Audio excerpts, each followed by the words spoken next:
அதாவது ஒரு கட்சியினுடைய தலைவர் கூட்டணி வைத்துக்கிறதும் வைக்காததும் வந்து அவருடைய சொந்த விருப்பம். அது என்னுடைய பொறுத்தவரை என்னுடைய விருப்பம் எதுனாக்கி இன்றைக்கி தமிழ்நாட்டில் நடைபெறுகிற அந்த ஆட்சி வந்து இது மக்களுக்கு எதிரான ஆட்சின்னு தான் நான் சொல்லுவேன்.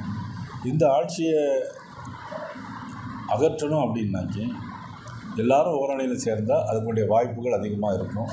அதனுடைய அடிப்படையில் நாட்டு மக்களின் நலன் கருதி அந்தந்த கட்சித் தலைவர் அவர்கள் முடிவு எடுக்க வேண்டுமே தவிர அவர்கள் எடுத்திருக்க முடிவுக்கு நான் எந்த கருத்தும் சொல்ல முடியாது. அதிமுக இபிஎஸ் தலைமையான அதிமுக வந்துட்டாங்க. ஏற்கனவே டிடிவி ஓபிஎஸ் இருக்காரு. 2020 தேர்தலில் வந்து தொகுதி பங்கீடு வந்து எந்த மாதிரி இருக்கும் தேர்தல்? அதாவது தேர்தலுக்கு இன்னும் ஒரு வருஷம் இருக்குது. அதனால் வந்து இப்போவே எல்லாத்தையும் சொல்லிட முடியாது.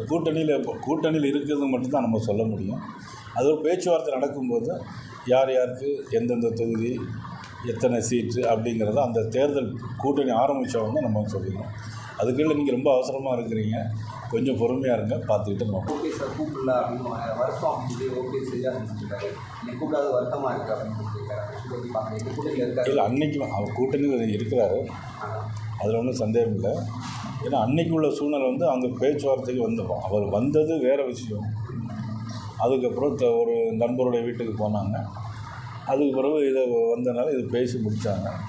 அதனால் ஏற்கனவே இருக்கிறார்கள், அதனால் அவங்கள கூட்டணியில் நம்ம பேசணுங்கிற அவசியம் இல்லை. இருவருமே கூட்டணியில் இருக்காங்க. இபிஎஸ் இருக்காங்க, ஓபிஎஸ் பேச இருக்கிறாங்க. அதிமுக உட்கட்சி பிரச்சனைகள் நிறைய பிரச்சனை போய்க்கு இருக்குது. இந்த சமயத்தில் நீங்கள் இபிஎஸ் தலைமையாக தமிழகத்தில் நாங்கள் வந்து தேர்தலில் பூச்சிருக்கோம், கூட்டணி அமைச்சிருக்கோம் சொல்லியிருக்கீங்க. இப்போ ஓபிஎஸும் ஒருங்கிணைப்பாளர் பதவியில் வந்து இன்னும் முடியலை. இல்லை, அது வந்து நீதிமன்றத்தில் இருக்குது. இப்போ இன்றைக்கி உள்ள சூழ்நிலைக்கு வந்து இபிஎஸ் தான் கட்சியினுடைய பொதுச் செயலாளராக இருக்காங்க.